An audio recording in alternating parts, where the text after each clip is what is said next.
জানাজা নামাজের আজান না, এটা সবাই জানেন। যখন বাচ্চা থাকি তখন কানে পৌঁছাইয়া দেয়, নানায় দাদায় কানে পৌঁছাইয়া দেয়। কিন্তু আমরা সকলে মুসলমান, আমরা ভালো মানুষ, ৫ ওয়াক্ত নামাজ পড়ি, মাশাল্লাহ দিলে আমরা দাঁড়িয়ে আছে, আমরা এত ভালো মানুষ। কিন্তু মৃত্যুর পরে কে কানবে? আমি যে একটা বাড়ি করে দিয়ে গেলাম, কেউ কানবে না তো। আমার এই যে ৩.৫ হাত মাটির নিচে আমারে শোয়াই দিয়ে আসবে, পালং দিয়া নিয়া ওইখানে রাখিয়ে আসবে। তখন তো বলবে না আমি ১০ কোটি টাকার মালিক, ১০টা বাড়ি, ওইটা বলবে না। মরার পরে ভালো মন্দ সকলে এটা নিয়ে আলোচনা করে রাস্তাঘাটে।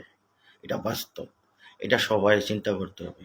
আমরা এখান থেকে না বলি, অন্তরের থেকে না বলি আমরা মরব, আসলে অরিজিনাল ভিতরে যে অন্তরটা, ওই অন্তরের থেকে আমরা বলি না আমরা মৃত্যু হবে, কিন্তু মুখে বলি একে। ঠিক আছে, এই দুনিয়াটা কিচ্ছু না, চোখ কাটলে কিচ্ছু না তো দুনিয়াটা। ৪-৫ দিন কানবে ছেলে সন্তান একদিনে কানবে। মা বাবা হয়তো আগের দিনও একটু বেশি কানতো, এখন মনে করেন ২-৩ দিন কান্দার পরে আর কানবে না, শুধু টাকা, বাড়ি, জমি এইগুলা নিয়ে ব্যস্ত থাকবে, মানে ভাগ করার জন্য। ঠিক আছে, ভালো থাকবে।